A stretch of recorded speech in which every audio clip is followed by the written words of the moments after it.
Live. Everywhere. On netrootsradio.com.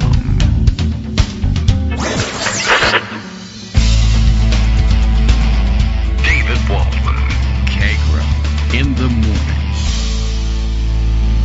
morning. Now, here's David Waldman.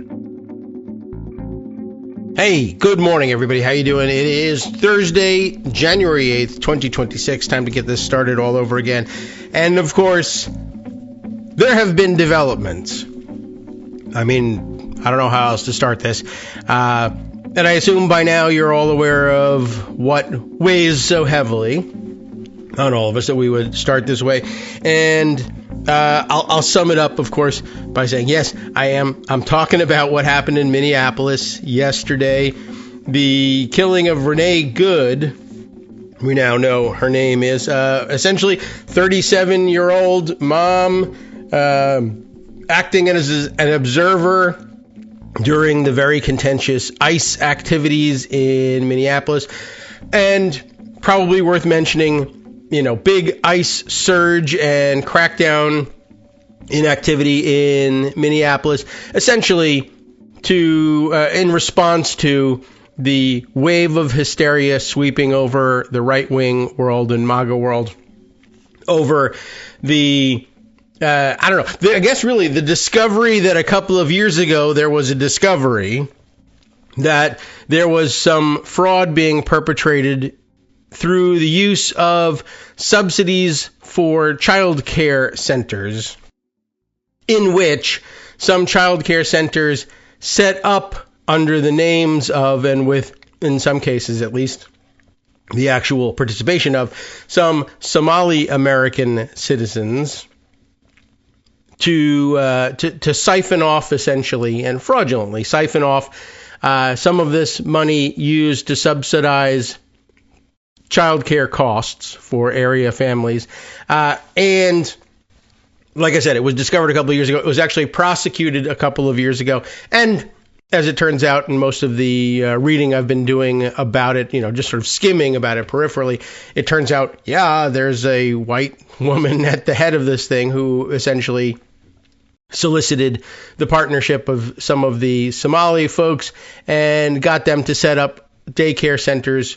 And I'm not certain exactly what the nature of the fraud was, but it has led years later, after the prosecutions have already been handled, led years later to right-wing hysteria that has led to people on the ground very much along the lines of, the James O'Keefe types of the world, who during COVID, early days of COVID, were COVID denialists, essentially, and said, all of this nonsense about our overloaded hospitals and that we all have to stay home and close the schools in order to flatten the curve and not overwhelm our hospitals is all bull because our hospitals are empty. Just go to your hospital, local hospital, and ask to see this ward full of COVID patients. Now, in many places, they hadn't yet received the surge of COVID patients, but eventually they did. Eventually everybody did. But even if they had, and in some cases they had, in fact, in these hospitals that people were turning up, they weren't going to let you, a civilian with a camera, or anyone with a camera for that matter, just walk into the isolation wards, especially in the early days when they just were not sure what it was they were dealing with. And they were keeping everyone in quarantine. It wasn't safe for you, wasn't safe for them, wasn't safe for the staff. Plus, they didn't know who you are. Plus, you don't film in hospitals.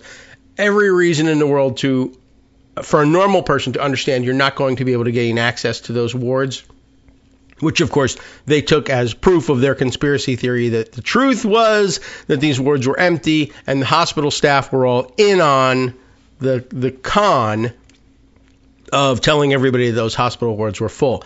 And they would never be able to prove it because they would never be able to get in there unless they got in there as COVID patients, which many of them eventually did. Anyhow, same play essentially now being run here, where, one, the fraud has been mostly identified and prosecuted, but it's something that happens all over the place. There's fraud everywhere. But here, they had a chance to lay it at the feet of the Somali community, which Donald Trump has been viciously attacking for the last most intensely for the last couple of weeks, I guess, as he ramps up his ongoing feud with Congresswoman Ilhan Omar from the area. And so using this as an excuse, and then lately some wackadoodle kid whose name is, his name's out there, right-wing activist. I've seen him in the last couple of hours, actually, being interviewed. I don't even know who it was. It looked like some maybe Rogan-esque podcaster or whatever. Nick Shirley is this kid's name. January 6th, as it happens, or coincidence, who has put himself in the position of showing up at some of these daycare centers. I think we must have mentioned it when it was happening. Show up at the daycare centers with a camera and say, I demand to see the kids. The thinking being that the fraud was they were opening up fake daycare centers, fake child care centers with no kids in them, but reporting to the government that they had however many, and then taking the subsidy for all of those kids. So this was a guy, a 20-something, would show up with his video camera and ring the doorbell and demand to be given access to the child care center to film the children for no particular reason. And all refusals to allow him to do that were therefore confirmations of his conspiracy theory, much like with the hospitals, that the fraud was going on, just like they said, and this was part of the cover-up, as opposed to, no, you're not allowed to access child care centers, or really pretty much any private business at this stage of the game. He was very upset, and he figured that the truth of the matter was that they should at least let him into the reception area so he could interview/harass on camera someone on behalf of the place. But no, the kid's not old enough to know what daycare centers are like and how they actually operate, and no, you're not allowed in. Even as a parent, to pick up your children, you'll find a locked door most times. Sometimes they'll have an open door, and when the entrance is staffed for particular drop-off or pickup times. But otherwise, even at those times, you have to enter the code. They give the parents an entry code to punch in if you have a fancy entry system, something like that. It just doesn't happen that way. Anyway, I saw him. The reason his name was at hand was he was being interviewed by Sean Ryan, again, who I don't know, but appears to be some sort of Rogan-esque podcaster, but wasn't particularly friendly to him. But the clip I saw circulated by the Tennessee Holler was Nick Shirley essentially saying, how he's suffered since being revealed with his scheme. They've come after me, they've come after my family, and to some small amount of credit, I guess, for the podcaster who says, well, how did they come after you? Be specific. And his answer essentially is, well, they tried to debunk my whole story. That's not coming after you. That's debunking your story. I don't know. The kid knows nothing about nothing.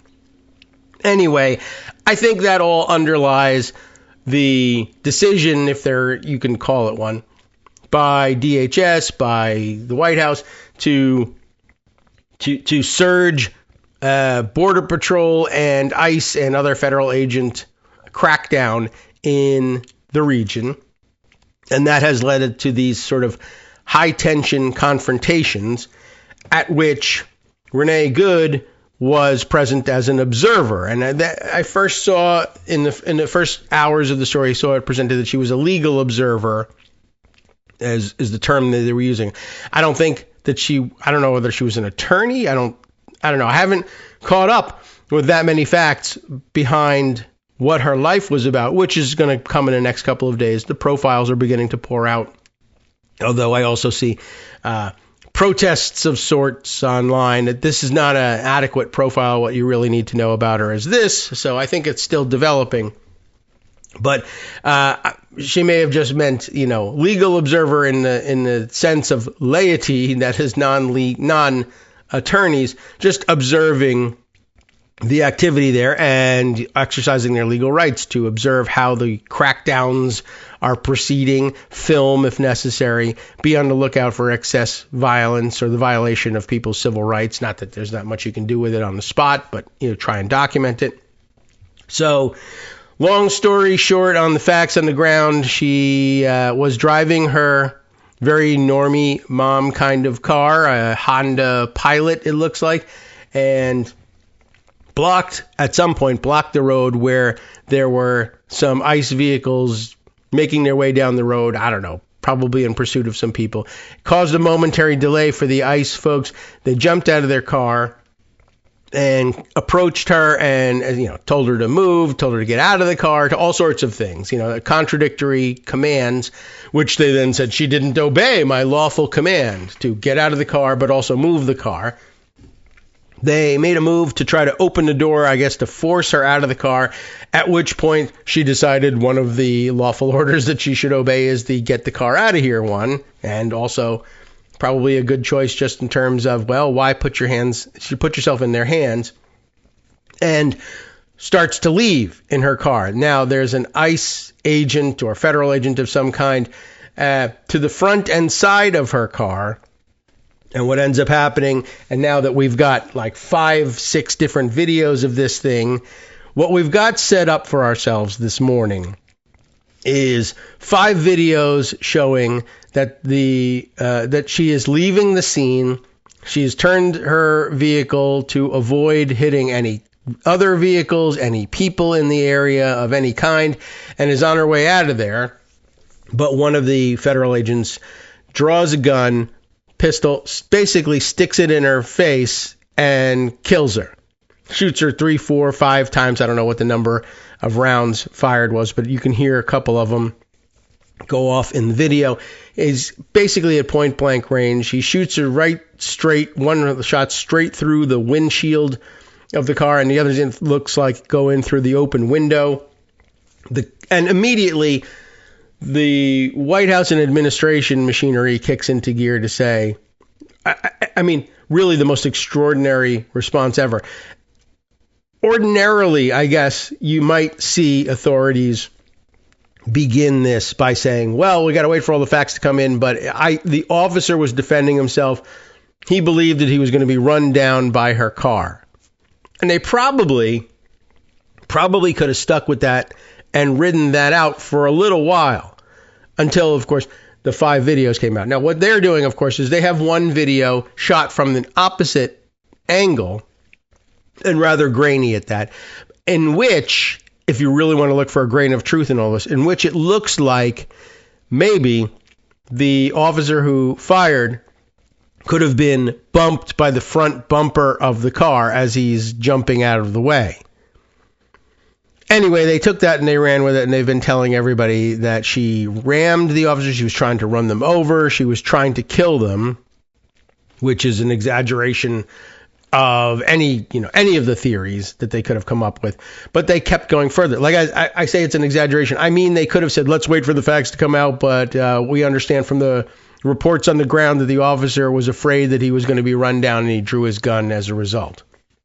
And we'll see. But, people can't threaten the lives of officers with their vehicles and expect no consequences, except, well, they're probably supposed to be able to. Anyway, the point is they ran with that to, well, she was trying to run the officer over, or she did hit the officer.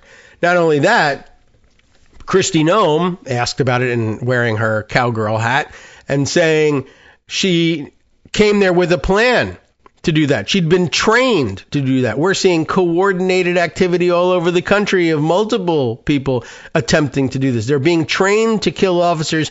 They are domestic terrorists. Well, of course, they're not. They're local moms, in many cases probably wine moms, and people will identify this way. And this is part of what makes this so shocking, that they went that far in saying that somebody who involves themselves in observing local activity like this by federal officers and then tries to leave and then comes within a few feet of someone else, another officer, they can kill you because you're a domestic terrorist, basically. And Trump starts posting, of course, helping no one, posting on Truth Social. Not only does he take that and run with it, but he insists, in the face of all the evidence of all the other videos, but he's looking at the one video where it looks like he was maybe hit.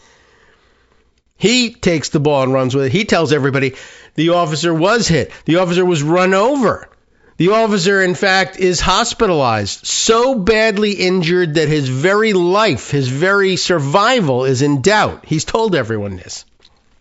Now, the rest of the video shows, and now finally the New York Times has gotten around to showing a sort of video forensic analysis of the whole thing, shows there's no contact with the officer. The officer steps out of the way. He doesn't have to jump out of the way. He steps back and keeps firing. And, of course, the video also shows, by the way, that he's got his gun out of his holster before she starts moving.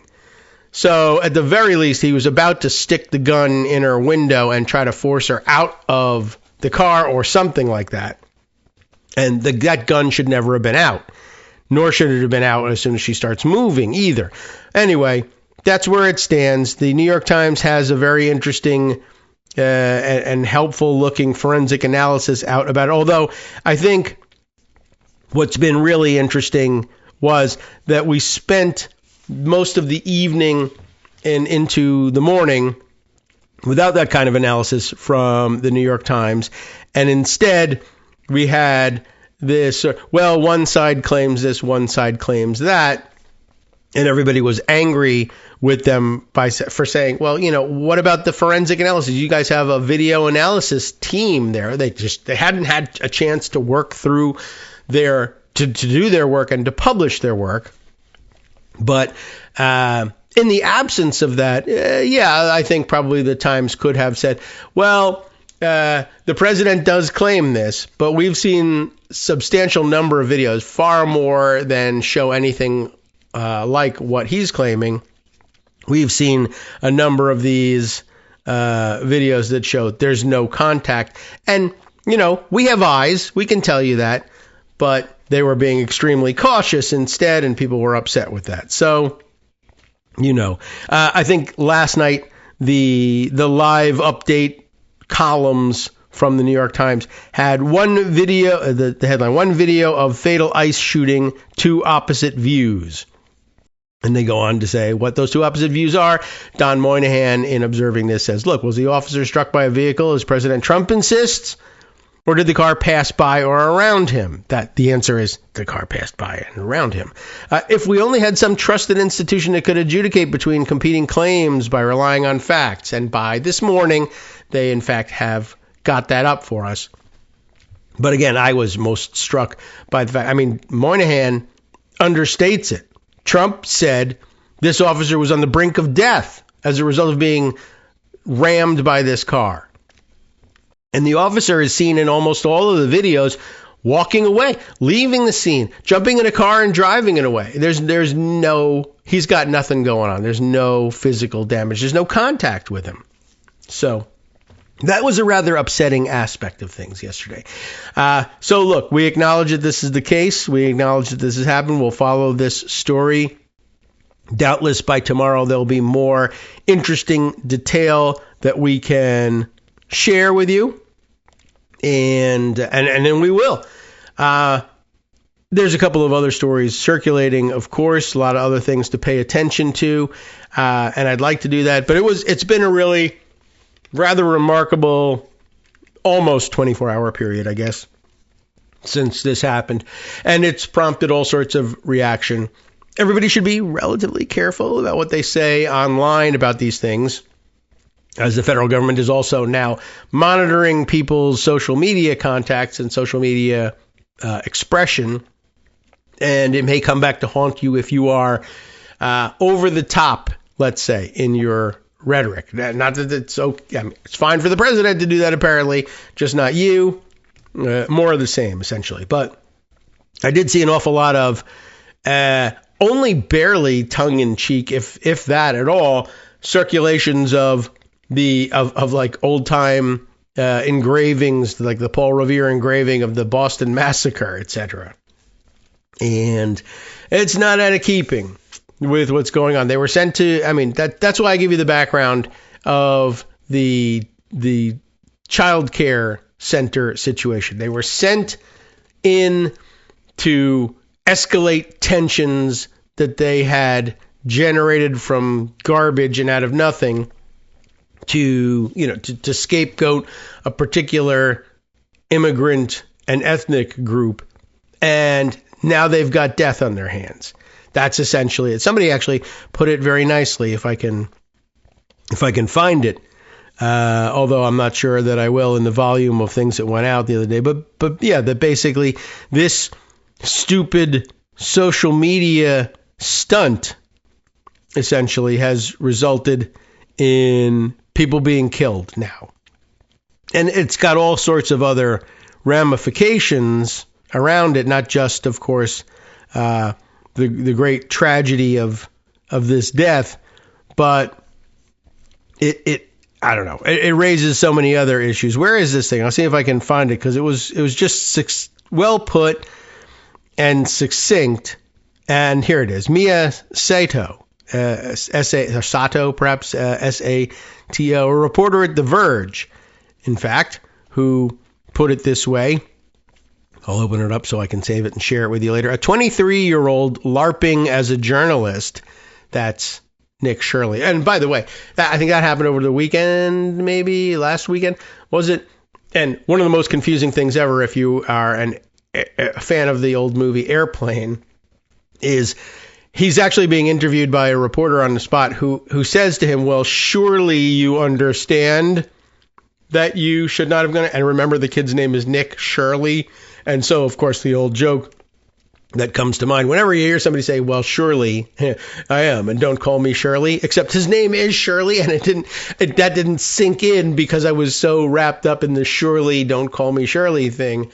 And then I was like, well, no, that's a joke. That's not his name. And it is his name. So anyway, but as Mia Sato puts it here, a 23-year-old LARPing as a journalist made a misleading and inaccurate YouTube video that the administration, full of chronically online shit posters, used to justify the largest immigration operation ever, in quotes, that's what they told them. And now someone is dead.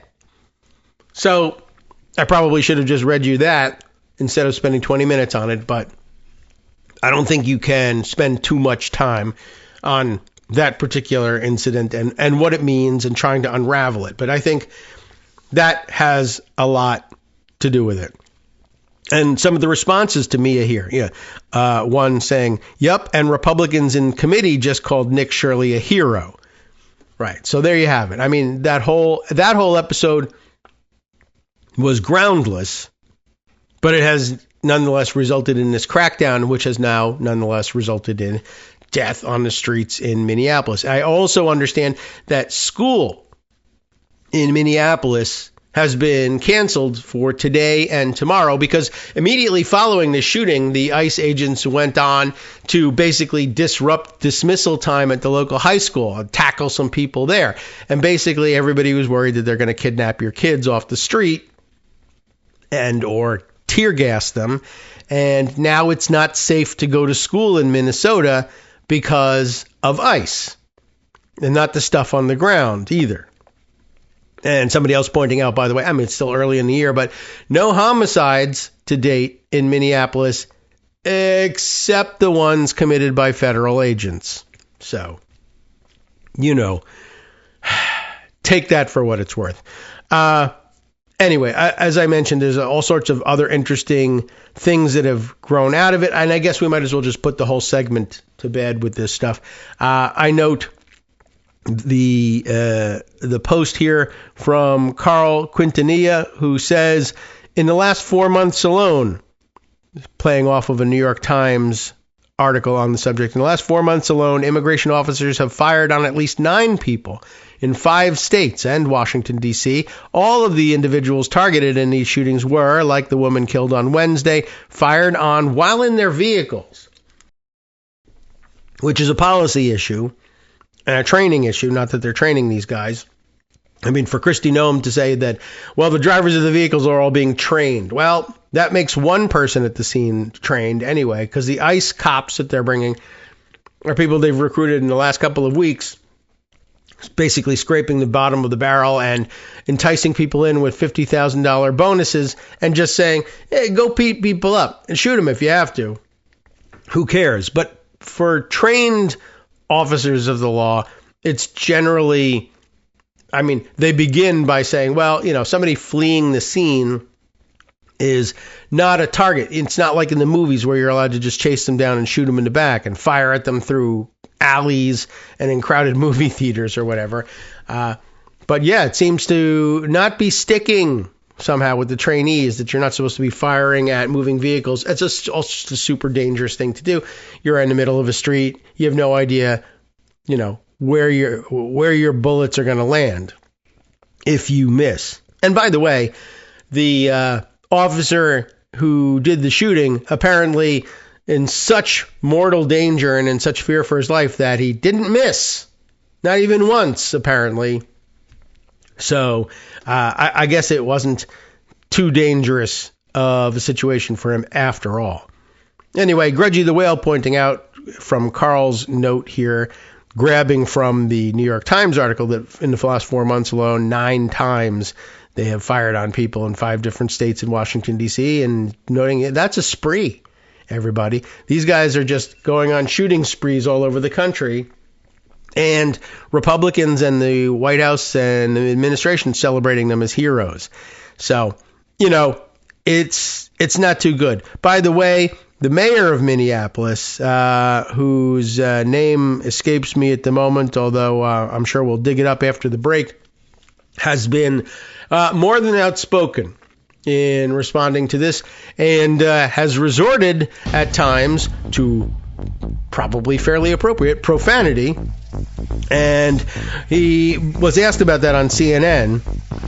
Mayor Frey, it's at F-R-E-Y, Frey, saying, about that profanity. Hey, I'm sorry if I offended their Disney princess ears, but we're talking about what's inflammatory. On the one hand, you got someone who dropped an F-bomb, and on the other, you have someone who killed someone. So you tell me, basically, what's more inflammatory. Standing up straight, doing the right thing, representing. Hi, everybody. It's me, David, still your host for the Kagro in the Morning Show after all these years. Thank you for all your continuing support for the show.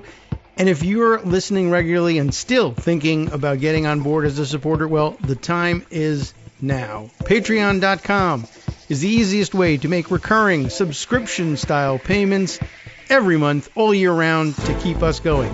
patreon.com/KagroX brings you to our page where you can sign up with your monthly support. And hey, have you seen our clever new subscription tiers?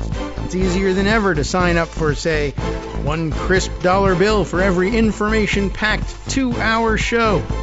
If you're the plan ahead type, there's even a year-long subscription program that saves you 15% on the cover price. Or it would if there was a cover price, or even a cover, for that matter. patreon.com/KAGROX. Thanks again for all your support.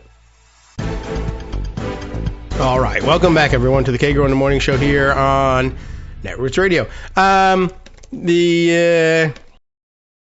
As I mentioned on the way out the door here, profanity not uncommon in response to this. The mayor of Minneapolis, Mayor Frey, I think what he basically said was, I got a simple message, for ICE, get the F, and except he didn't say the F, get the F out of town, get the F out of Minneapolis. Not dissimilarly, Senator Tina Smith, the news chyron on the screen capture here from NBC simply says, breaking news, Senator Tina Smith calls on ICE to leave Minnesota. But I believe she says, leave us the F alone. And again, not the F. So, just say your profanity update for the day. I mean, everybody wants to know these things. But just so you know what people are talking about if that gets dropped every once in a while. I love the Disney princess ears thing. I mean, without doing critical gender studies on it, which you could do, I think it was interesting. It might be interesting when the time is right and maybe when enough time has passed, if Minnesotans, anyway, if they feel up to it, if they felt it was appropriate to show up to some of these protests in like Mickey Mouse ears to sort of mock the paramilitary forces they're facing in the same way that the inflatable frog costumes caught on. But I don't know how many people have those handy, and I don't necessarily think this is the moment for you to let's say, spend your time and money buying Disney merchandise necessarily. But I thought that was of some interest. All right, let me round up a couple of other items about this. Although, there's still a number of other things that were really interesting angles, I thought, on this story that might bear repeating at this point. But let me sort of scroll through and just take a look and see if there are any others that we may have missed. Oh, yeah. That's true. Another good use of profanity, but this time on social media where it belongs, from a Blue Sky poster named Cameron, who goes by Cameron Corduroy at Blue Sky, and just had this summation, which I thought was pretty much correct. We'll clean it up a little bit. For effing decades, I've had to listen to, let's see, how do we deal with this one? I've had to listen, we'll just read it the way it is, except for a few things we can swap some of the words. For effing decades, I've had to listen to right-wingers jerk off to their fantasies of masked federal agents turning their guns on innocent Americans, which they, of course, said, that's why we keep the guns, and we're going to fight for freedom and liberty, and we're for freedom, and we don't even care if we disagree with you. We'll fight to the death. Your right to, all that nonsense, right? So all of a sudden, their whole fantasies. Oh, masked federal agents are going to turn their guns on innocent Americans. Of course, their fantasy being, the liberals are really the ones who are going to do this to us, and they're going to try to take our guns. But federal agents turning their guns on innocent Americans, and then the moment it actually happens, it turns out they're all sniveling, bootlicking scum. And in many cases, by the way, they've signed up for the $50,000 bonuses to be the federal agents, masked federal agents, pointing their guns and firing on innocent Americans after all.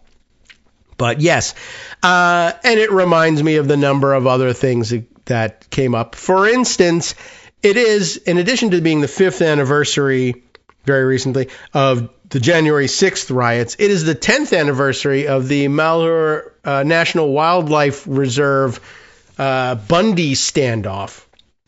So right in the middle of that, it was a 41-day thing. So this is it. We're right in the middle of the 10-year anniversary of it. And forgotten that quickly, as they're all saying, just comply. This was in response to if she had just complied with the officers' demands and listened to their lawful orders, then none of this would ever have happened.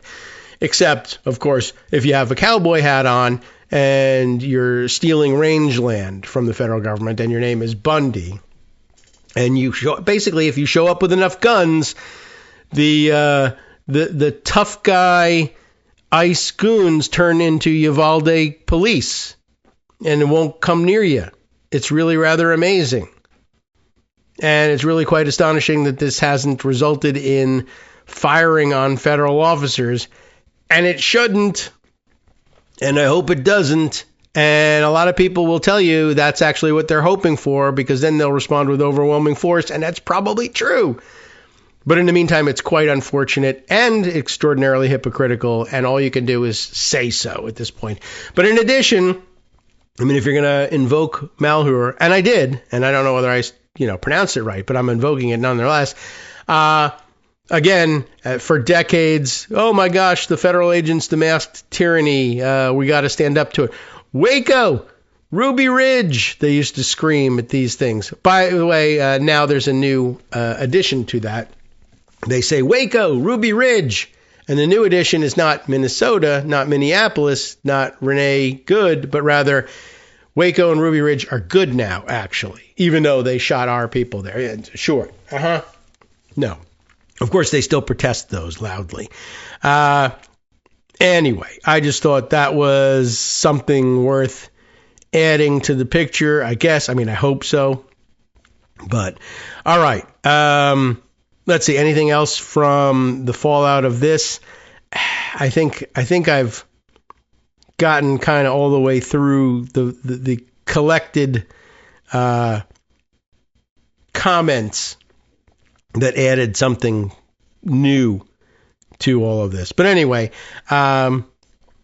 it's a continuing development. And by the way, reports also this morning that ICE is already out pepper spraying people and beating them up and tackling them and drawing weapons on them this morning all over Minneapolis as well.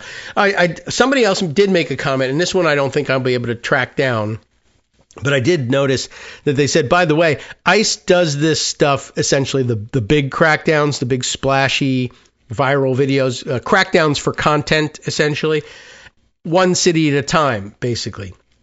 And it's not because, it's not because it's really happening everywhere, but only one of them breaks through on the news. It is only happening in one place at a time, and that's because they don't have enough people to be doing this, even in two cities at once. When they show up and they do these crackdowns, and the reason Greg Bovino shows up at all of them is that's all the people they've got. And rather ominously, but quite correctly, pointing out here in that comment, think about that. This is all they've got. This is their numbers.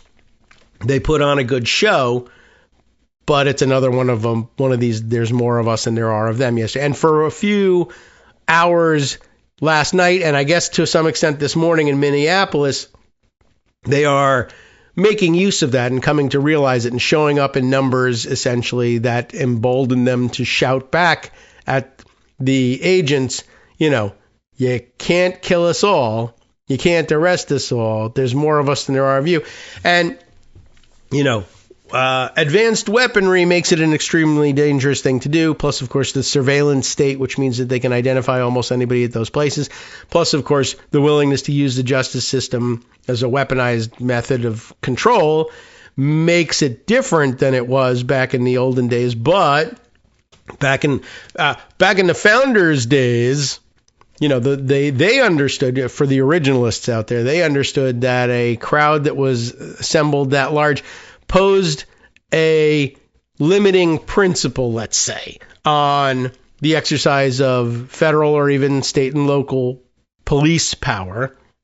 The police agents, such as they were, even if we didn't have formal police agents at the time, could be swept up by violence. Well, torn limb from limb, but that doesn't want what people did with them. Tar and feather, run out of town on a rail, or just basically convinced before any of that happened that they were outnumbered and that even their advanced weaponry wouldn't save them. That's still a reality. And the fact that it's not a real fear, but rather just an imagined one, I guess, by most cops everywhere, is a testament to the restraint of the protesters. We'll say that. Okay. As I said, a number of other things that we ought to move on to, and they are numerous. I'm determined to return to the neo-royalist discussion. I really think it's actually worth getting all the way through that paper and that description, although as I was thinking about it a little bit, it occurred to me that as a I guess trained, I don't know, can you call me a political scientist if I don't have a PhD in it? I have a bachelor's degree in what we called government and law rather than political science. But so a lot of the terminology was familiar to me, but might not have been familiar to you all. But some of it I just sort of let go in order to start reading and get through the discussion. But now it's not quite as obvious to me where I parked the article that we were reading. But I decided to call up a couple of Wikipedia pages to help, let's say, explain some of the jargon that we just let slip by when we were reading this article. Although I'm still scrolling to try to find the abstract and presentation of the article. There we are, about neo-royalism at the Cambridge University Press. And I'll open it up and I think it will be relatively easy to remember where we left off with this one. But a lot of mention of the Westphalian system, which might not be immediately obvious to everyone. Some of you may then have said, well, I remember from, European history, the Peace of Westphalia, although it came to mind to me as Treaty of Westphalia. It's, I guess, more often referred to as the Peace of Westphalia because it involved more than one treaty and the settlement of more than one war. But more to the point, I think, is the Westphalian system, which gets mentioned a lot in this article. So I thought I would go straight to that in Wikipedia, and they will mention, of course, where the name comes from. But the Westphalian system, also known as Westphalian sovereignty, is a principle in international law that each state has exclusive sovereignty over its territory. Right now, that's just sort of naturally understood by everybody. It's been the systems for so long, partly because the Westphalian peace stems from a settlement in 1648. So it's been around a while. But this is the principle of international law that each state has exclusive sovereignty over its territory. The principle developed in Europe after the Peace of Westphalia in 1648, based on the state theory of Jean Bodin. If you need to look him up, I did. But the natural law teachings also of Hugo Grotius. I'm not that familiar with the names of the people behind the thinking, but the thinking itself, yes, it underlies the modern international system of sovereign states and is enshrined in the United Nations Charter, to bring things up to date, which states that, quote, nothing, ellipsis, shall authorize the United Nations to intervene in matters which are essentially within the domestic jurisdiction of any state. That actually, I think, is a concession that they had to make to each of the member states in order to get them to feel safe signing up, that they weren't signing up for the New World Order where people could come in and do regime change if they felt like it. But, of course, we've ended up there anyway. Anyhow, but yes, the idea of individual state sovereignty, and that sovereignty did not rely on the size of the country or the power of the country or the ability of the country to defend itself. It was a right that was supposed to be recognized by all countries to all other fellow countries. And, there's lots of interpretive mistakes that get made along the way. Is that a country? They say they are, but we don't believe they are, or whatever. But to the extent that you are recognized internationally as a sovereign state, they say, this isn't something that we're going to force you to prove with your own guns. It's just a right we will afford you and hope that you will afford it to us in exchange. It's, I would say, the system out of which grows concepts like diplomatic immunity, for instance, though that has its roots in the more modern LIO and rules-based order as well.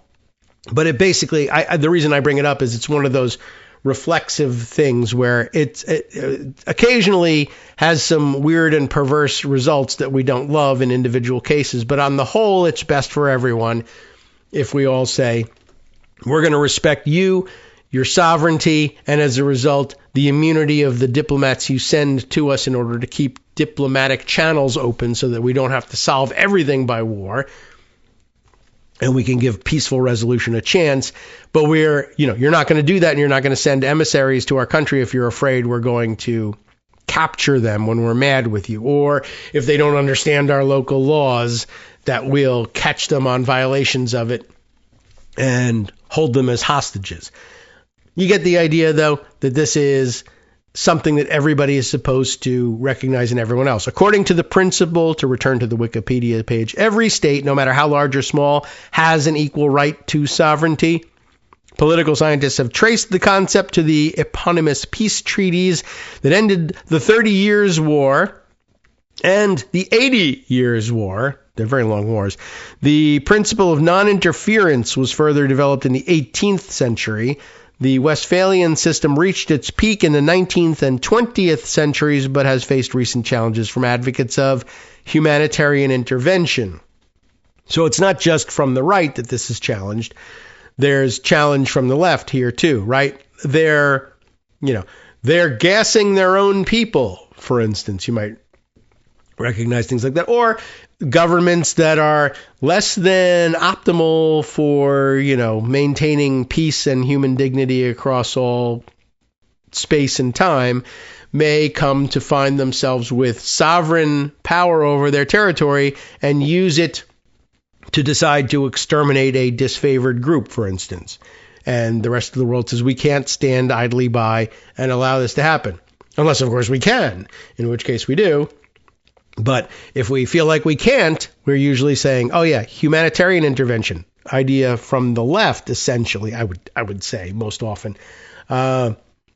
Challenging the idea of state sovereignty and its inviolability. So, there's further discussion of it in the Wikipedia page, the history, the implications, challenges to Westphalia. But you can read all of that, I think, on your own. There's also mention every once in a while of the great power system and what do we mean by that? And I guess that's a more modern development of the 19th and 20th centuries, I would guess they would limit it to. Well, I mean, there were great powers before then, but it's sort of an evolution that comes out of the treaty or the Peace of Westphalia. Everybody's got sovereignty, but some people have more sovereignty than others, by the way. Great power entry in Wikipedia tells us the great power, of course, is a sovereign state that is recognized as having the ability and expertise to exert its influence on a global scale. Great powers characteristically possess military and economic strength as well as diplomatic and soft power influence, which may cause middle or small powers to consider the great powers' opinions before taking actions of their own. Yes, they have their own sovereignty, but shouldn't they consider that somebody else with sovereignty might decide to clobber them for some particular reason? Or, damage them economically. So that's out there. International relations theorists have posited the great power status can be characterized into power capabilities, spatial aspects, and status dimensions. While some nations are widely considered to be great powers, there is considerable debate on the exact criteria for great power status. There's no rule about that. Historically, great powers have been formally recognized as members of organizations such as the Congress of Vienna or the United Nations Security Council, of which the permanent members, as you know, are China, France, Russia, the United Kingdom, and the United States. The UN Security Council, NATO Quint, I don't think I'm all that familiar with that, but that's the informal decision group consisting of the United States and the Big Four of Western Europe. Just so you know. Other things like, and then now at this point we're sort of leaking into the LIO, Liberal International Order, the rules-based order that evolved even after that, when we're talking about organizations like G7, the BRICS, the UN itself, really, in terms of, and World Trade Organization, the rules-based transnational and international communities and decision-making bodies and law enforcement agencies, etc. That's what we're talking about mostly when we're talking about LIO.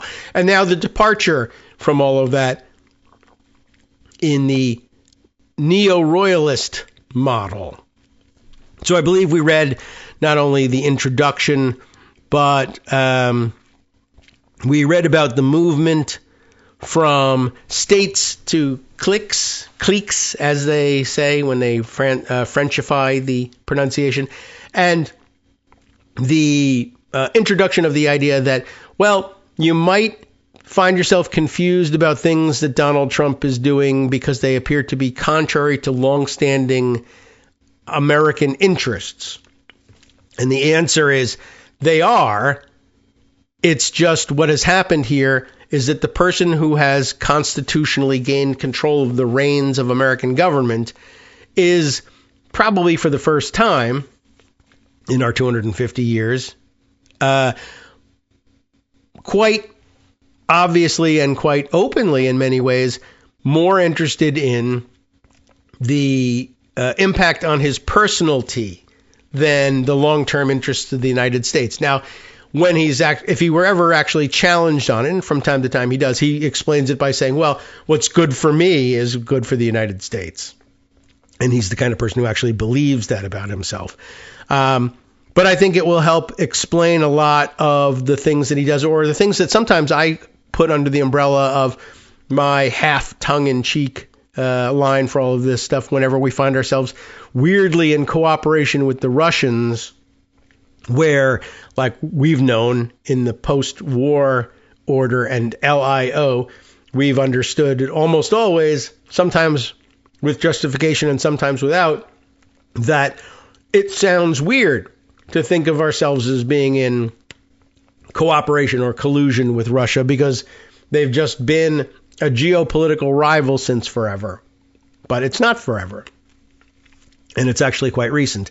But in addition to that, the explanation for it isn't that Donald Trump has been doing some really deep thinking about it and thinks that long term it actually turns out that as a great power, the United States finds benefit, at least for now, in cooperation with the other great power, another great power, Russia. Rather, it's I'm doing better for myself. I'm getting more of the money, status, what have you, that I want for myself and my family out of cooperation with another person who happens to operate the government of Russia as a personality. And we're going to do things this way because of that. And then when people protest, hey, this is actually a gigantic amount of corruption, the pushback is, now, I've been handed the reins of government constitutionally, and it's the president's prerogative to decide what is in the interest of the United States. And I say it's this. All evidence to the contrary, it is actually bad for the long-term interests of the United States. Doesn't matter. This is a discretionary thing, I've found out. Now, this is something we've granted discretion to presidents over the last 250 years because they've generally been understood to have been taking their oaths seriously and operating, at least ostensibly, in the long-term interests of the United States. And they've at least given more lip service to that being the case than this president has. So I think we got through the first part, and then the return to royalism and overview, and then from states to cliques. But did we get all the way through from states to cliques? We left off, I think, pointing out, that Berlusconi in Italy, Modi in India, and even Putin were, despite their adoption of similar models, in no position to turn their domestic governing style into a world order. So arguable about whether or not they are great powers in that sense, or at least superpowers. Anyway, in contrast, Trump's vision of absolute sovereignty, his reliance on a clique composed primarily of family members, primarily that is his children, fierce loyalists like Stephen Miller and Kristi Noem, and elite hyper-capitalists, often tech elites like Peter Thiel and Mark Andreessen. They, for some reason, neglect to mention Elon Musk and all this. Maybe he was on the outs with Trump during most of this writing, but he's back in. Well, all of that guides not only U.S. foreign policy, but that is to say, Trump's ordering of international relations itself. Consistent with neo-royalism, Trump sees certain leaders as holding something akin to monarchical sovereignty and has prioritized relations with other dominant cliques. It was not by chance that his first international visit was not to European allies, as is the tradition, but to dynastic rulers in the Middle East, who treated him as royalty. That's a quote, as royalty, serving to burnish his own absolute legitimacy. And where Trump goes, his clique follows, especially his sons, who have then used those inter-clique negotiations to expand the Trump organization's real estate investments overseas. Not to mention, of course, his son-in-law, Jared Kushner, who has followed along and likewise used these inter-clique negotiations not only to expand his own real estate investments overseas, but his own hedge fund and his own importance. He's right back on the world stage again for no apparent reason. Trump's royalist proclivities, with Putin are particularly notable. This part, I don't think we read this yet. He sees negotiations over Ukraine as dealings between equal rival houses, not countries, because they're not equal, but not anymore. But his brain is frozen in the days when they were considered to be equal, I suppose. But still, sees them as dealings between equal rival houses, musing to France's President Emmanuel Macron that, quote, I think he wants to make a deal for me. For me? What? In response, European leaders are increasingly acting like neo-royalist actors themselves. He's not the only one, but I think they're doing it for slightly different reasons.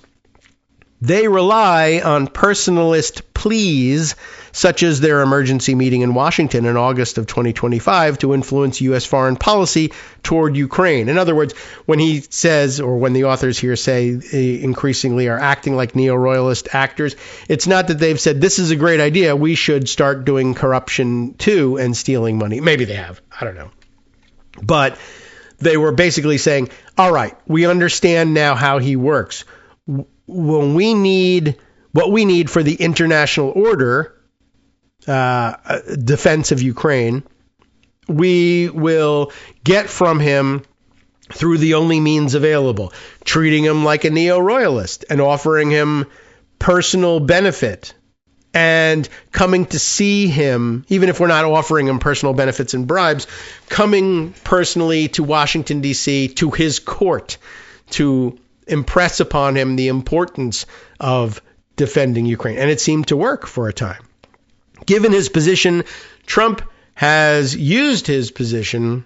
Is that right? Yeah, it does say that. Given his position, Trump has used his position to reshape relationships with both friends and rivals into neo-royalist ties, a change facilitated by the move from Weberian states to patrimonial rule domestically. I know, it's getting a little bit weedy, but we're going to continue with it too, because I've scanned this article. I find it interesting and helpful background, even if it doesn't help us solve the tragedy of Minneapolis. All right, welcome back now to the Kagro in the Morning Show here on Net Roots Radio. I told you, I'm going to tell you more political science. It has to continue. I think it's helpful in the long run. And maybe it takes our minds off of the immediate tragedies for just a few minutes. And maybe that's worth something. So next up here, from absolute gains to pervasive hierarchy, the purpose of the emerging order. And I must say, I know this drags on for a while, and it's a long article. It's not the longest one we've ever read on the air by any means. But I felt, as I scanned this, every once in a while saying, this might be too much. But then as I kept going, I was like, this becomes clearer and clearer. Better and better examples being given. And I understood it better the longer I went on. So from absolute gains to pervasive hierarchy, what does that even mean? The purpose of the emerging order. Orders have a purpose. Westphalia rested on the legal recognition that sovereign states maintain exclusive control within their boundaries. Under the LIO, non-interference remained, but liberal goals of facilitating peace and prosperity were added, right? It wasn't just, we're all better off by staying out of each other's business, and that's enough. The evolution from Westphalia to LIO becomes, there's more we could be doing. With the sovereignty recognition in mind, maybe we could all be dealing with one another in ways that would facilitate trade, facilitate peaceful cooperation and diplomatic negotiations on a expedited basis in order to avoid escalation to war. I mean, the recognition of everyone's sovereignty doesn't eliminate war. It simply says, all right, we have a problem with a sovereign state and we're going to settle it with arms. It doesn't eliminate that. It never did. It wasn't really even supposed to. The hope was that it might tamp down on it a little bit, though. But anyway, this is under the LIO. It says, non-interference remained, but liberal goals of facilitating peace and prosperity were added. World Trade Organization, for instance.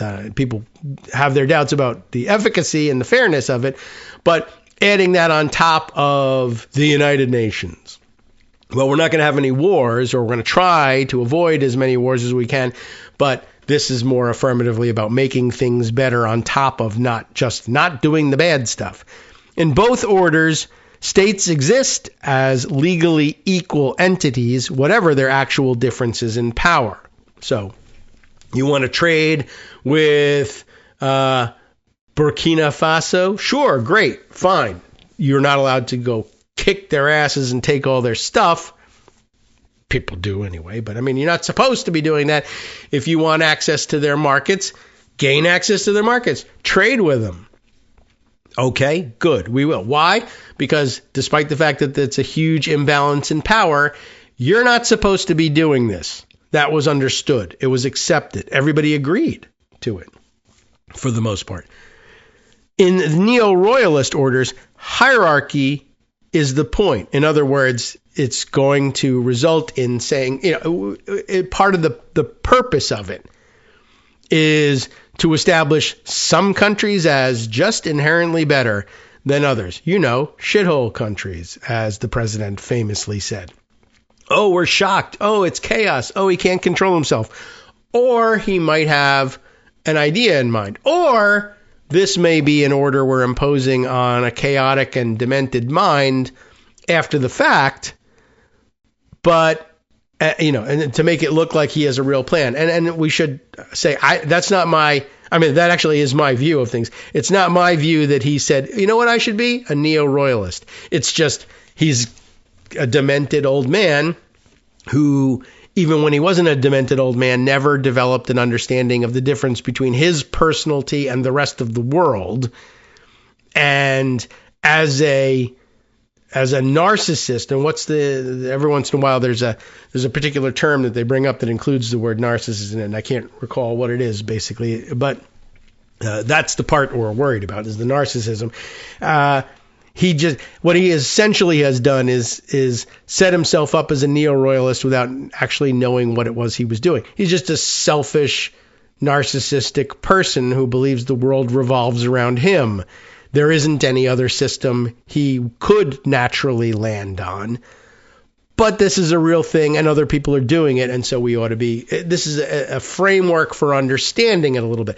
Not accepting it, not excusing it, but understanding it, and helpfully, I think, coming to understand why some of the things that aren't understandable under the old order of things. What happened to the interest of the United States here and all this? All of this stuff is being done backwards. Greenland, you say it's got strategic value for national security. We've got to own Greenland. Well, we have a base in Greenland. We had more. You abandoned them, essentially. The Danish would absolutely give you more bases in Greenland if you asked for them. Why aren't you doing that? And the answer is, that doesn't make Greenland my personalty. It doesn't aggrandize my personal legacy by expanding the territory of the United States. That's just a power sharing agreement that does good for the United States. Who cares about that? I need something that does good for me and makes me look good personally. That's why we're doing this instead. Oh, not good, not excusing it, not even really explaining it, just, okay, I understand the framework now, and I understand where he might go next and what he might do next, and hopefully we can stop him from doing that along the way. That's the value of this article, I think. So in neo-royalist orders, hierarchy is the point. In other words, legally equal entities is not a thing in those people's minds. The purpose of neo-royalist orders is to develop rules that allow a small clique to maintain dominance in both material and symbolic goods. Legacy, a symbolic good, right? It thus rejects notions of sovereign equality and non-interference. Oh, well, I mean, that's the order in which all of us has been brought up, educated, and trained. It just rejects that. No wonder we're so confused by it. No wonder we see chaos in it. There is chaos in it. But there you have it. I mean, remember, the paleo-royalist order was replaced by Westphalian and post-war and LIO orders because it was too chaotic. This was much more predictable and helpful and increased global prosperity, at least, on average, maybe. Well, maybe not on average, but it raised the average by raising up one of the nodes anyway. But it was the predictability and stability of it that allowed that to happen. All right, back to the article, though. So hierarchy is the point. The rules, such as they would lay them down, are ones that would allow a small clique to maintain dominance in both material and symbolic goods. It thus rejects the notions of sovereign equality and non-interference, and rests instead on the idea that a royalist clique is dominant and will only recognize rival great cliques as peers. All others are unequal and not due recognition. The European dynastic order, back in the old days, for example, contained clear rules delineating which individuals would dominate the hierarchy. It involved practices like strategic marriages that created opportunities to enter the clique, and others such as banishment that excluded actors from elite networks. While these rules were often contested, as in competing succession claims, they ensured a continuity of hierarchy. Like the dynasts or dynasts, I suppose, in your British pronunciation, that he emulates, Trump has made it clear that actors outside his royalist clique have little authority in international relations. His mocking of the Canadian Prime Minister as a, quote, governor, or assertion of control over Greenland, are designed to place the Canadian and Danish governments in a submissive position. It also sends a signal to other world leaders that their relative standing in the international system is not based on legal status, but on their relationship to Trump and his ruling clique. None of this behavior is consistent with the Westphalian system. The United States already has a military base in Greenland, as well as repeated offers by Denmark to expand its presence.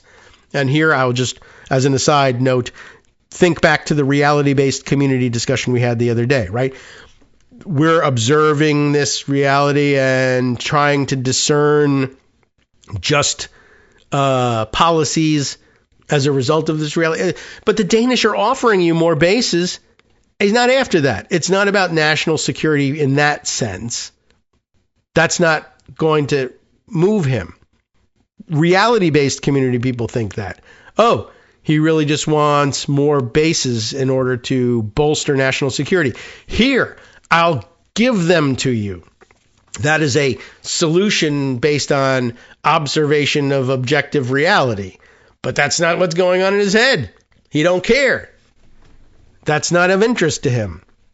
We're puzzled by that because we're stuck in the reality-based community / Westphalian / post-war order / LIO, in which states are equal legally and negotiate among one another for real and understood reasons.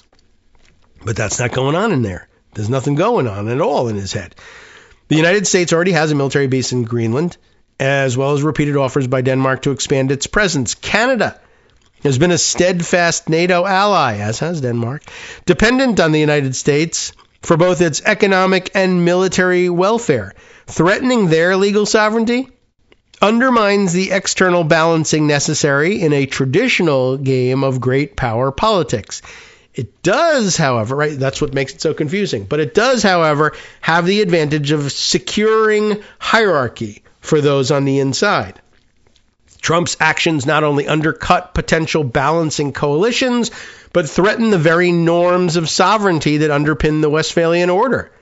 This may seem overstated, but the reactions of those forced into a submissive position speak volumes. Denmark views Trump's recent stoppage of a Danish wind farm, coupled with rumors of influence operations by associates of the president, as an attempt to undermine its claim to Greenland. Signaling the importance of inter-clique status, the Canadian Prime Minister took the rare move to invite King Charles to deliver a, quote, speech from the throne in Canada, something that Queen Elizabeth did only twice in her reign. In the speech, King Charles reasserted Canada's sovereignty, in which he serves as the Canadian head of state. For these actors, the pressure on the Westphalian system is quite real. And interestingly there, the reaction is sort of neo-royalist. An actual royal who Trump, I mean, I don't know whether it's fair to say he respects King Charles as a person, but he definitely values the pomp that goes along with the recognized importance of British royalty. I mean, yeah, it's a relic, but, he has coveted nothing more than those state visits to the UK, and I want to ride in the golden carriage. Why did we think so? Was it in the American interest to do so? No. Did it have any particular benefit to anybody besides him? No. But what other benefit is there in his mind at all? He wants to prove that he's someone who's supposed to be treated like royalty. And in his brain, when one of his fellow royals travels to Canada and says, actually, this is off limits. Actually, you shouldn't be doing this. The Canadian Prime Minister, appealing to the rules in the UN Charter and the system of Westphalian peace since 1648, nothing. No reaction. Doesn't make no impact at all in Trump's brain. The King of England saying it, well, I might not agree. I might decide to undermine it anyway. I might ignore it. But there's a king-ish guy saying it to me, another king-ish guy. So, I mean, you're really hitting the nail on the head when you're saying that your protest is no kings. It's not just symbolic. Not that he'll understand it that way, but you should. Next up, replacing rules with rents, the means of sustaining order. Those rents are, of course, all orders rest on power. Westphalian states rely on mobilization using vast military, fiscal, and social bureaucracies to produce power. The LIO added institutions that could regulate state interactions, directing them away from unproductive competition, or war, for instance, a kind of unproductive competition, and toward greater security and prosperity. Neo-royalism maintains the LIO's cross-boundary collaboration because it allows them to maintain their power through the extraction of rents or tribute and the provision of bribes. It's just right there. This is not liberal cooperation, but instead much closer to the type of collaboration practiced in oligarchic or mafioso systems. You're right about that too. And protection rackets. I know everybody's made these jokes, but here it is in like political science terms. Validating your thoughts. Leading cliques engage with local cliques in a process of distribution in which they leverage threats, promise of access to the inner circle, or status recognition to maintain their hierarchical positions. While tactics of domination are often most visible, for example, threats of the use of force, many everyday interactions are resolved through exchange processes. In contrast to the LIO, protection and cooperation become private goods, doled out to encourage obedience. And it's not just internationally. It's mentioned, I think, in the article later on. It's domestic as well. It's things like Dr. Oz in his role over at HHS, whatever the hell a bureau it is that he oversees, saying we're going to withhold all money, federal money from the health system and others in charge of the subsidization of the child care centers. We're going to withhold all money in Minnesota and maybe all across the country until we figure out what's going on.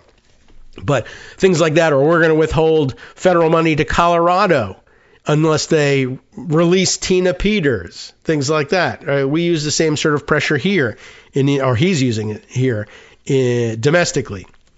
But back to the article. These exchange relations benefit a clique's position and may even come at the expense of a state's general welfare, right? He's not acting in the interest of the United States, and it doesn't bother him. That's not of interest to him. But also, let's call that out, general welfare, a state's general welfare. Does that ring a bell for you? It probably should. Founding documents provide for the common defense, promote the general welfare, right? In other words, really, honestly, if you give any power at all to the preamble of the Constitution, and, it's not law, enforceable as a result of being in the preamble. It's the preamble. But of course, the preamble sets up the purpose and meaning of the whole rest of the body of the Constitution. So things that don't promote the general welfare, while they may not be something you can point to in individual cases and say, well, unconstitutional because it doesn't promote the general welfare. A little bit too general in the definition of whatever general welfare is. But it does set out that, yeah, actually maybe personal rule, neo-royalist personalist rule is unconstitutional in the sense that we actually established this Constitution to do away with kings in this country. We had just come out of that era and didn't want anything to do with it. So personalist rule is just fundamentally incompatible with the Constitution. It is, in fact, at root unconstitutional because it disregards the general welfare and replaces it with personal welfare. That was the whole purpose of the Constitution, the whole purpose of the Revolution and the Constitution, to make sure that didn't happen. And yet, ironically, it's happening and no one will step in to undo it or stop it because, I'm sorry, the Constitution says he's the guy. It doesn't say that. Not if he's doing this, it doesn't. All right. So these exchange relations benefit a clique's position and may even come at the expense of a state's general welfare. European dynasties were infamous for international deals consolidating their power, which frequently left their domestic subjects worse off. It didn't matter. It wasn't being done for the general welfare. It was for the personal welfare. But in the age of the divine right of kings, what's good for me is good for the country, obviously, because God says so. The goal of rent extraction is not simply self-enrichment. It amasses wealth from both the domestic and international peripheries so as to perpetuate and extend clique political dominance. Super PACs make that fairly clear in the modern context, I think, right? Money, tribute, all of this stuff will be used to exert political dominance.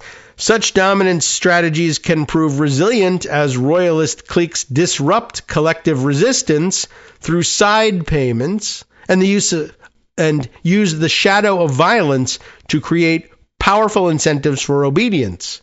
We're certainly seeing that. What appears as arbitrary demands and threats of coercion, and they do seem arbitrary. It's chaos. He's just crazy. He's just weird and selfish and self-centered and narcissistic. What appears as arbitrary demands and threats of coercion can be understood as, quote, regulated injections of distrust. That's a quote from where? I don't know. It's footnoted here. Let's take a look at the footnote. Okay, well, some previous scholarly writing. But has this brought me to the bottom and without any method of getting back? Okay, well, I won't be clicking on things that way again. All right, let me quickly scroll back up. Right, so they can be understood as regulated injections of distrust, which increase the demand for protection, right? Everything is now in chaos.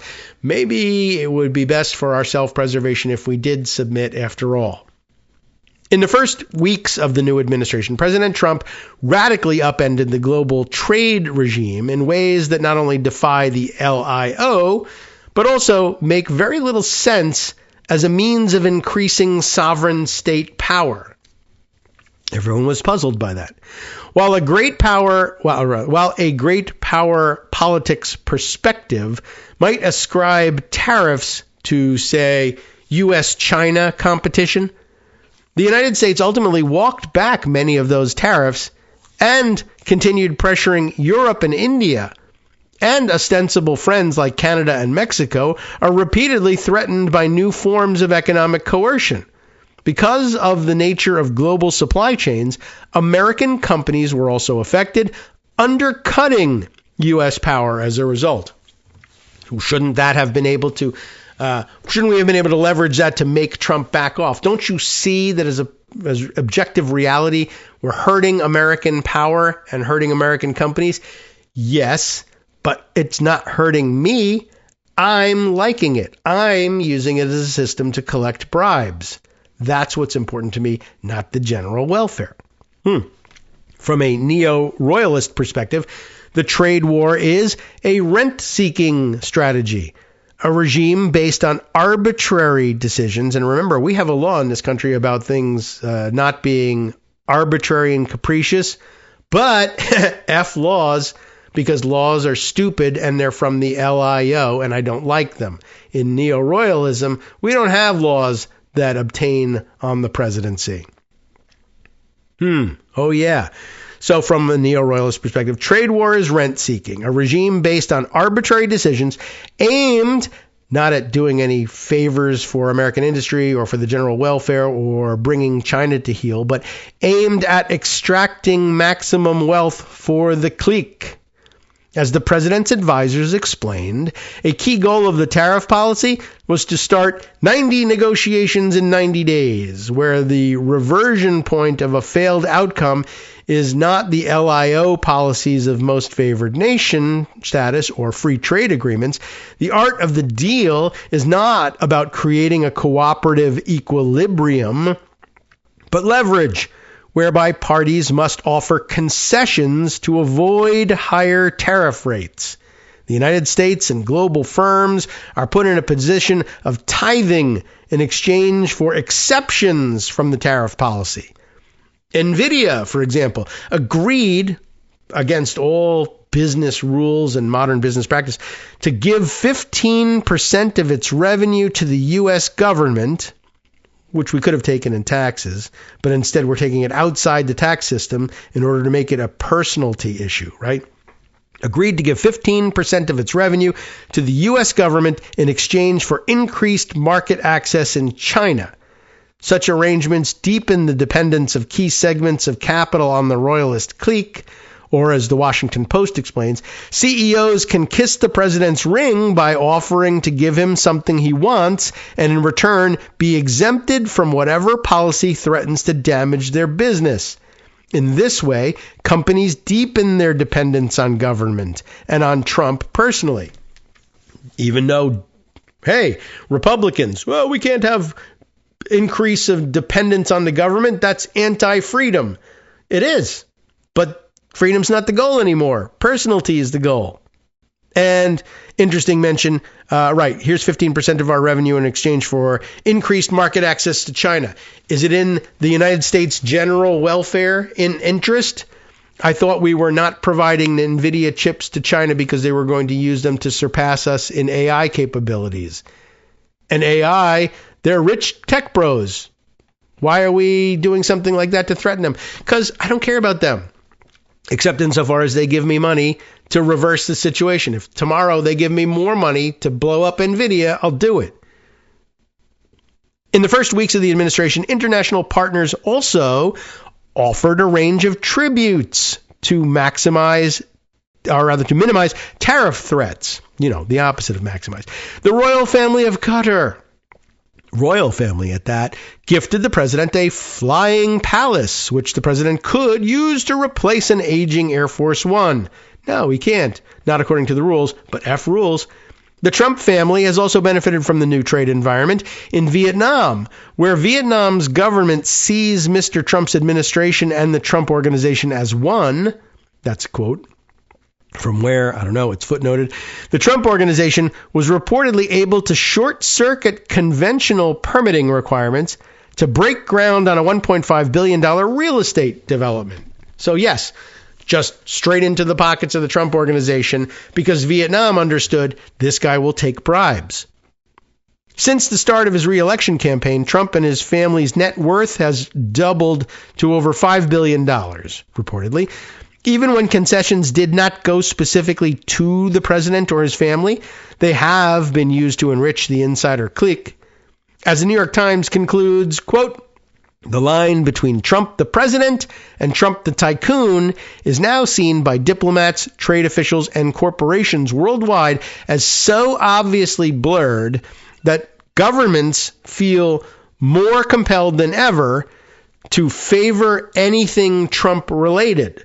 Right? Can't clamp down on anything that might make Trump money in our country. Got to jump out of the way. All right. Another break coming up, another 2 minutes. We'll be back. We're going to talk more about this. Next up is From Rules to Exceptions. legitimation of the patrimonial order. Basically, yeah, I'll be granting favors to anyone who continues to kiss my ring and pay tribute to my my dynasty, however it might be defined. I know, it's rather depressing and worrisome. And, of course, it might even bring to mind, oh, remember all those idiots that we dismissed as, well, we didn't know they were called neo-royalists then, but Curtis Yarvin and others saying, well, basically CEOs should be kings. Well, what they really are barons in the neo-royalist system. Hi, it's me, David. I mostly do the commercials around here, too. Have you ever thought you'd like to do a show like this one, but a lot shorter? Maybe without necessarily waking up early each day, or even, let's say, working at it each day? Well, now you can, sort of, and by now, I mean pretty much any time you want, because what I'm talking about is you recording a news story, sharing an essay, or otherwise contributing your thoughts on these crazy times with the rest of us, and with any digital recording device. Make the show your own, as I like to say. Send me a digital file of your recording, a link to any source material, and a note about how you'd like to be identified on the air at KagroX, that's KAGROX, at gmail.com, and I'll take it from there. Don't worry about those ums and ahs either. I sure don't, but I'll even do my best to edit your submission down into a nice-sounding dispatch from the field. So come on, everybody, make the show your own. Help me prove once and for all that I'm not just imagining this audience. All right, welcome back now to the Kagro in the Morning Show here on Netroots Radio. Some new-ish developments, I guess, in the situation in Minneapolis. More filming that happened prior, I guess, to the shooting that seems to be of some interest. But there's word and there's video evidence now that the officer who did the shooting was filming the event on his own phone, his own personal camera. Who knows whether his body camera was on as supposedly required. But that basically, people have been pointing to that and saying, maybe he hadn't really gotten an entirely normal view of the situation if he was being distracted by his own filming. But why was he doing his own filming? And how interesting is that? And I mean, for those who say that a lot of this is being done for content, like he's got a body cam, or he's supposed to have a body cam that's recording everything. Why is he recording things on his personal device in the first place? And the answer is because these guys aren't really acting as sworn officers. They are content creators. And by the way, Don Moynihan appears to have landed on the right, or the terminology that he's going to use for it. Remember, he was trying to come up with a term for what to call this style of governance, governing by meme, or, policy aimed at creating content. And I think he's settled on something in his Substack on clicktatorship. I thought that was interesting. I hope we can one day get to reading that. But anyway, this officer appears to be filming the whole time. And it turns out that apparently the shooter, Will Stansel, is saying, I know some of you guys may not, I don't know where people stand in my audience on what their regard for Will Stansel. A lot of people find him off-putting and irritating.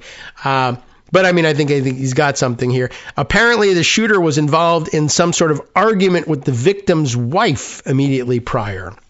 So, in other words, by the time they were telling them to take off, this guy was already pissed off and looking for a reason to bust these two. Then he was given the opportunity to actually shoot one of them instead. So he took that. But apparently he was involved in an argument with the victim's wife immediately prior and was filming at the moment of shooting because of that. These are question marked statements here. Not exactly questions, but they are question marked. Not exactly a leap to think he also shot her because he was arguing with the occupants of the car.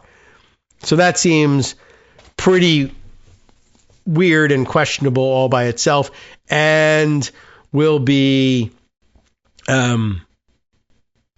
part of the inquiry to come here. What is this? The first post in his thread here, Will says, is I hadn't noticed this with a piece of video here, but the victim is clearly trying to wave ICE through, and then they jumped her, right? I guess basically she's stopped herself there, but not blocked the entire street. There's enough room for cars to get by, and out the window of her, the rolled down window of her vehicle, the hand comes out and is waving ICE around like, you go first, and then I'll go after.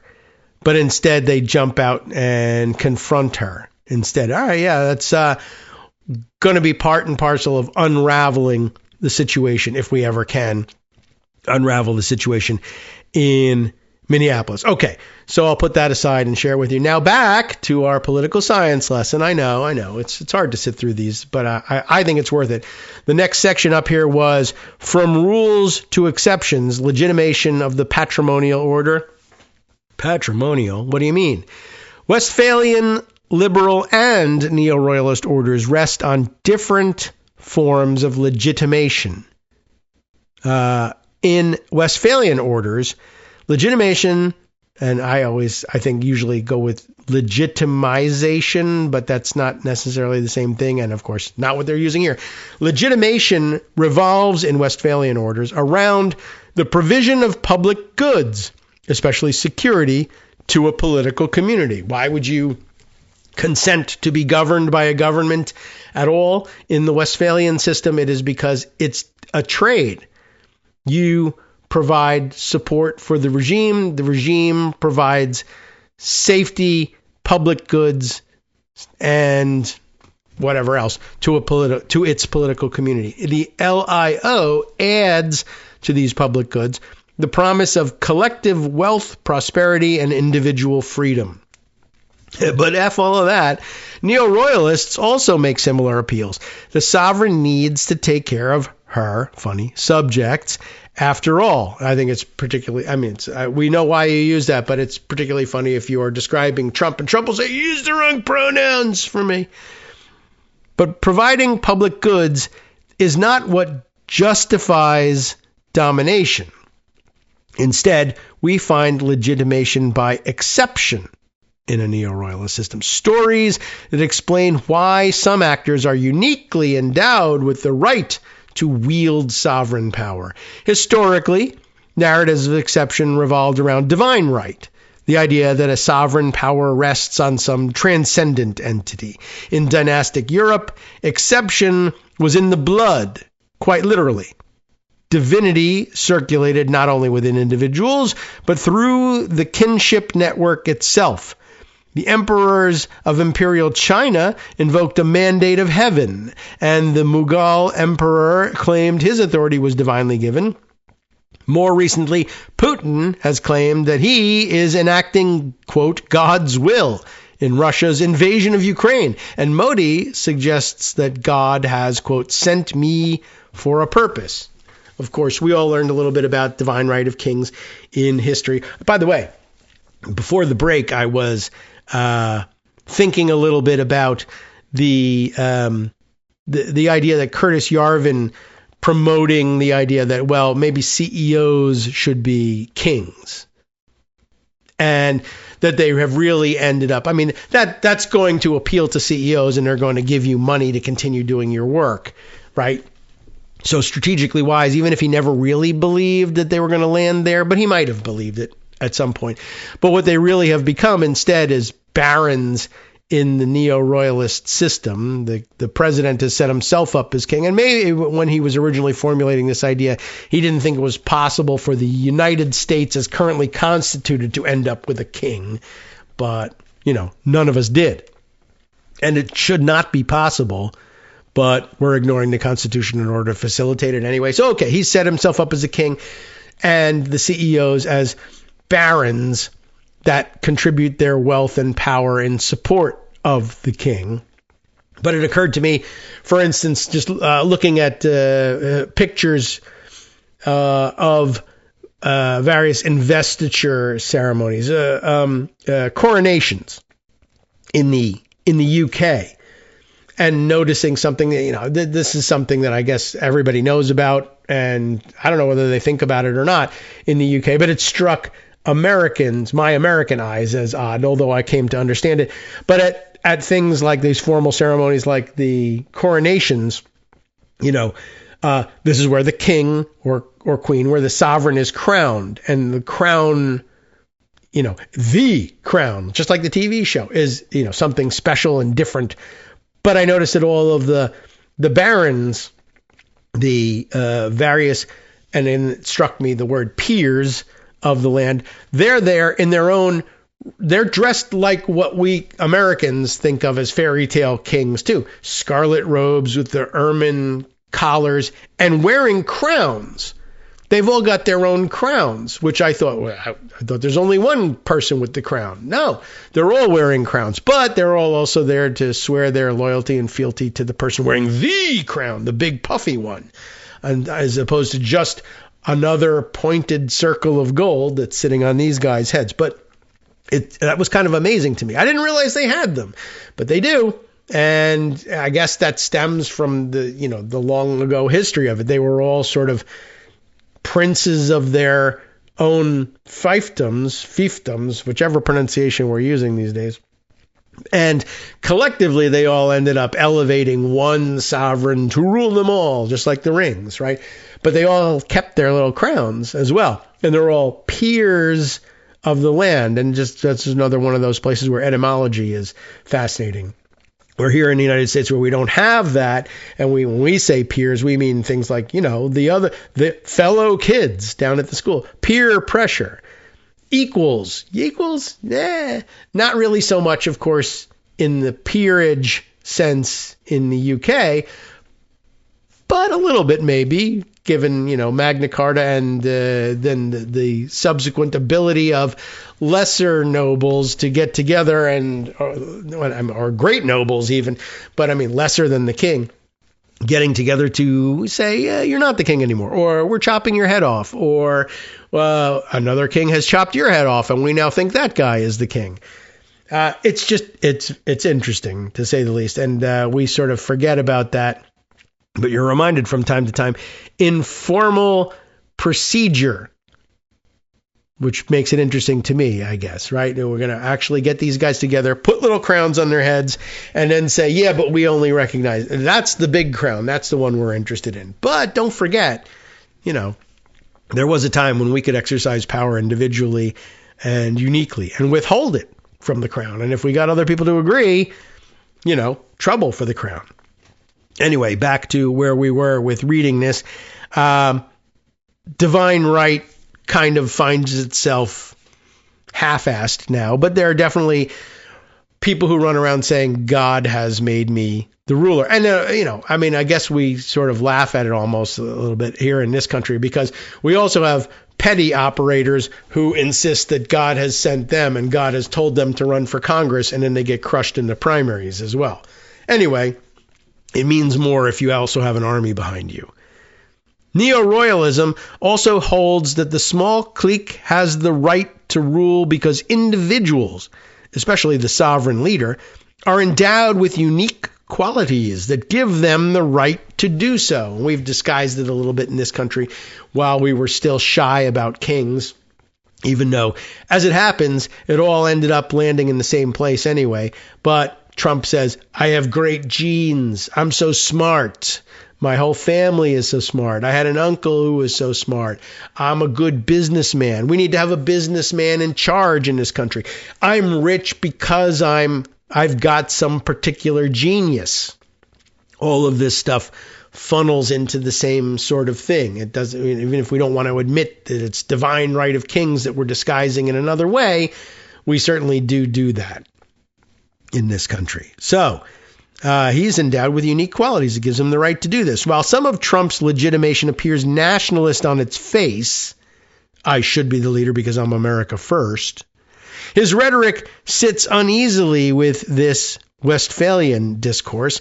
His descriptions of his right to govern focus on his individual, not national strengths, and his own personal capacity to rule, not his right to rule as a representative of the people. though he'll fall back on that if they get mad at him. Trump's neo-royalist order lacks consensus on the drivers of exceptionalism. In some parts of the MAGA coalition, we see the explicit language of divine right. In his inaugural speech, Trump pronounced that the failed attempt on his life proved that he, quote, was saved by God to make America great again. A few months later, in May, the Secretary of Defense staged a Christian prayer service at the Pentagon, which we're not supposed to be doing because Constitution, but F all of that, in which the New York Times reports that, quote, President Trump was praised as a divinely appointed leader, unquote. These religious claims sit alongside ideas circulating among techno-optimists, tech bros, which suggests that democracy has largely run its course, Yarvin, and should be replaced by business-led monarchs. Here, too, the exceptionalism runs deep with a narrative that tech leaders, through their command of technology and capital, are approaching the status of gods themselves. Or at least barons, with their own crowns, I would say.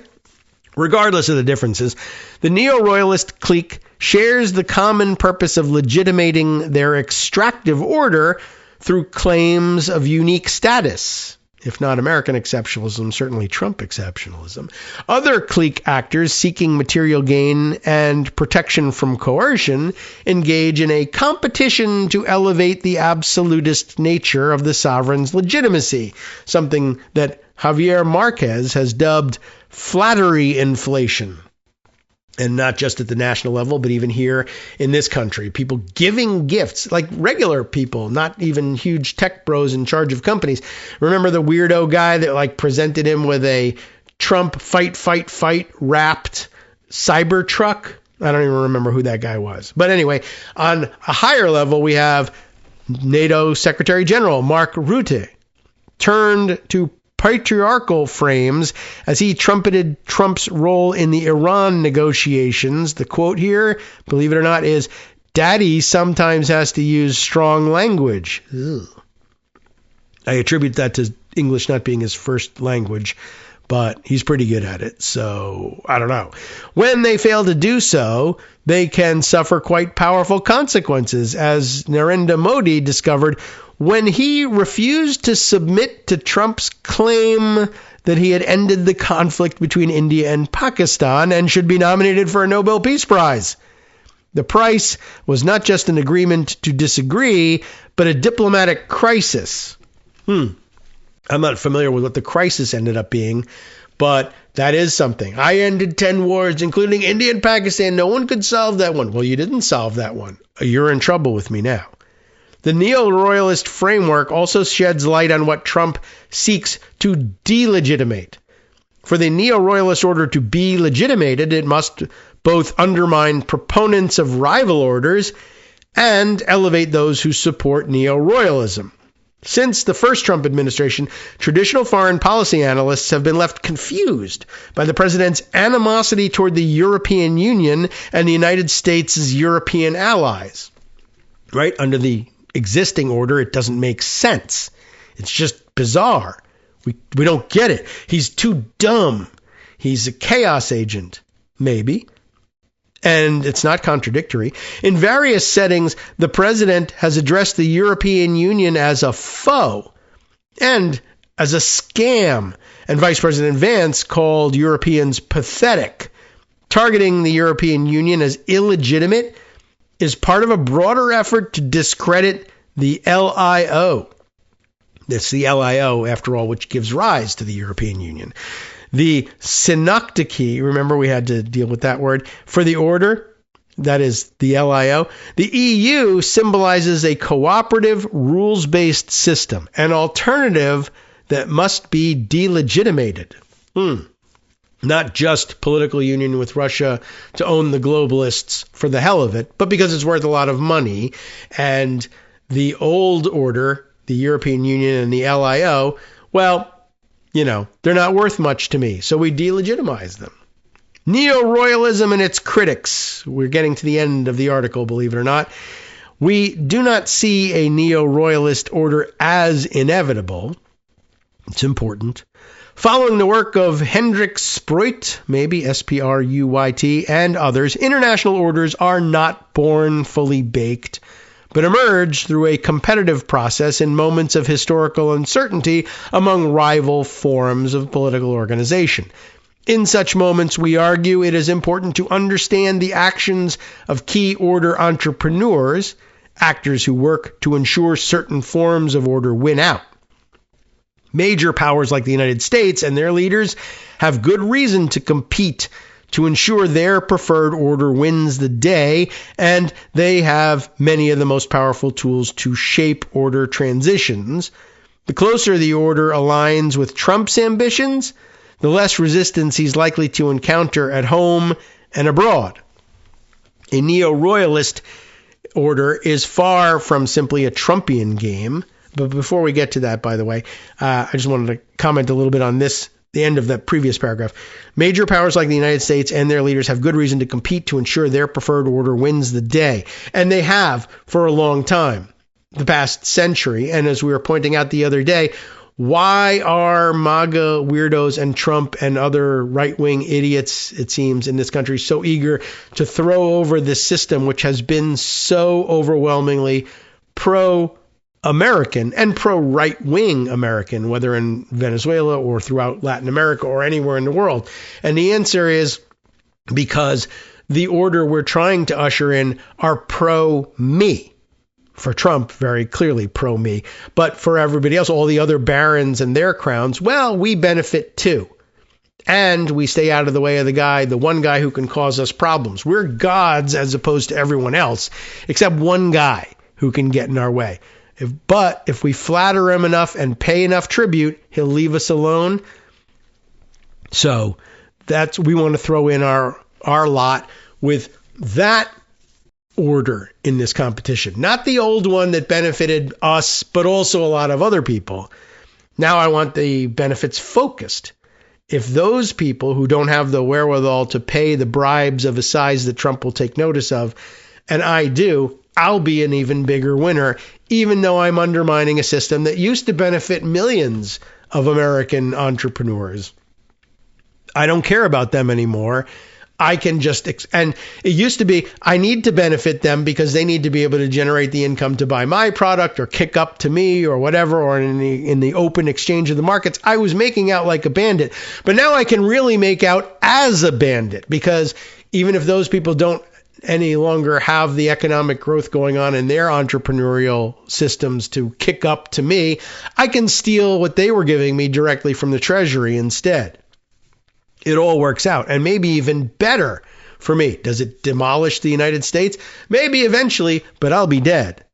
Or if you're, I guess, Peter Thiel, I'll be alive, but sitting on a pile of money. Or I think I'll be alive because I'm using other people's blood to stay alive, literally.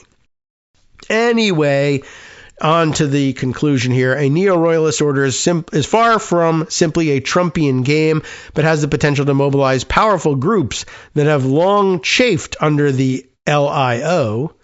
Putin is often portrayed as a sovereign nationalist and a fervent devotee to Westphalian principles of non-intervention. Really? Not only do his own actions in Ukraine suggest otherwise, his rent-seeking ties with oligarchs and his interest in extracting from Russian society suggests a neo-royalist proclivity, as does his insistence that a strong leader is above the law. Similar dynamics pervade politics in Hungary, Turkey, India, and the Gulf states.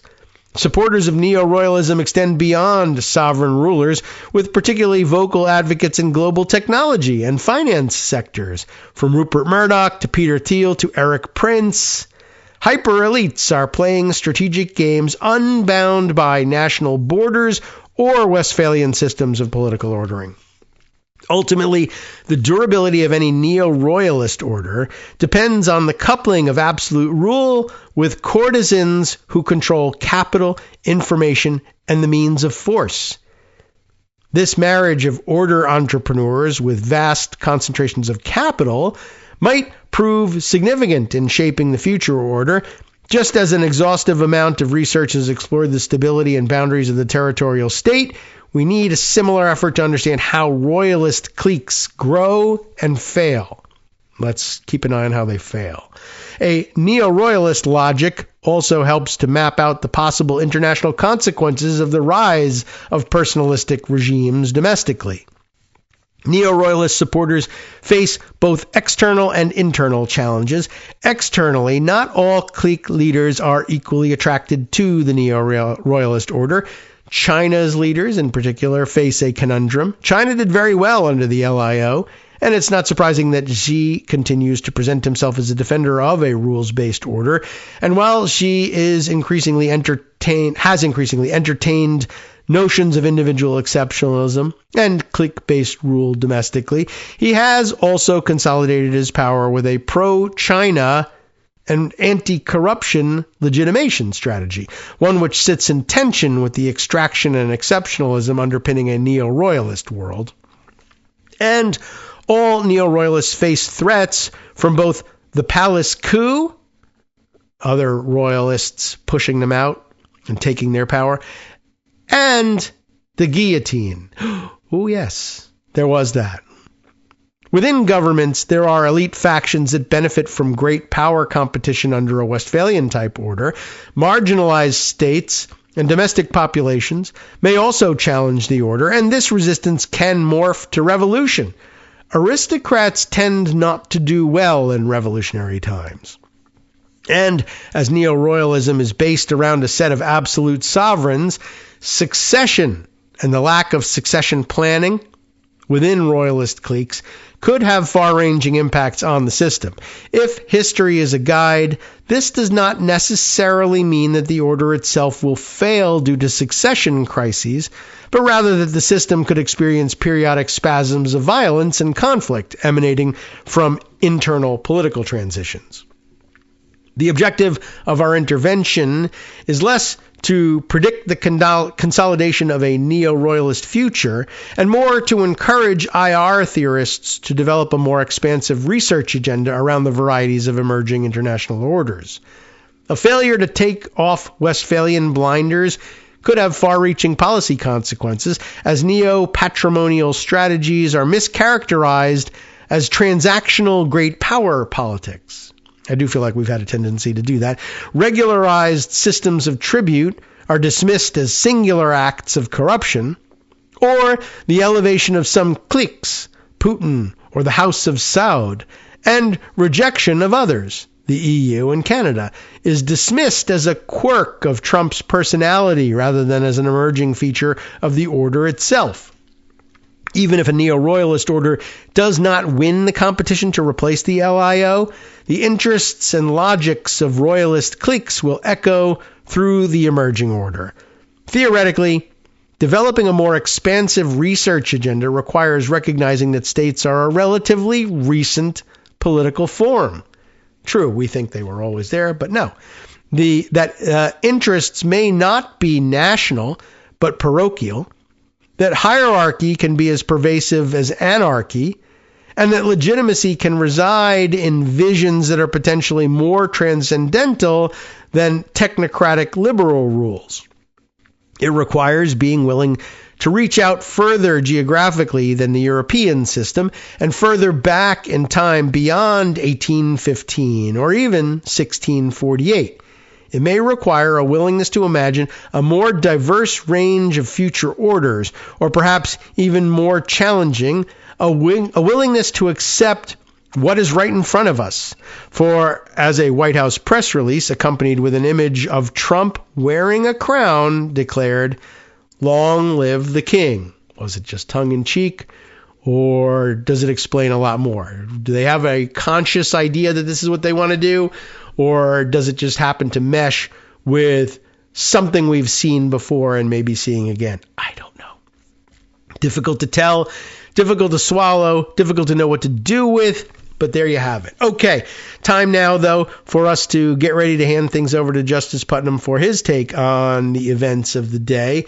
And we might as well just get ready to move straight into that. But boy, is there a lot more that's been happening lately that we need to catch up with. Hopefully Friday can be a catch-all day for things like that, both domestically, internationally, And, well, I mean, I guess that kind of encompasses everything. But all sorts of amazing things happening out there. Just, by the way, to throw one out there, one thing domestically that should be worrying you. Enrique Tarrio showed up in Washington, D.C. again the other day for the January 6th anniversary and tried to put together a rally of sorts at the Ellipse where it all started on January 6, 2021. And it was a rather pathetic turnout and a rather pathetic showing. But it was of some interest in that he showed up there in saying that he wanted a part of this whole retribution thing, essentially, calling for a retribution campaign. He wanted to see the Trump administration prosecuting everyone who prosecuted him, and maybe some of his friends. A little bit of a neo-royalist approach to things, domestically speaking. Whether or not he'll get it, I don't know. It'll be very interesting to mock him a little bit in front of Trump and say, yeah, Trump, did you know that you had a fourth son? Like you might say, yeah. Trump treats Enrique Tarrio like a son.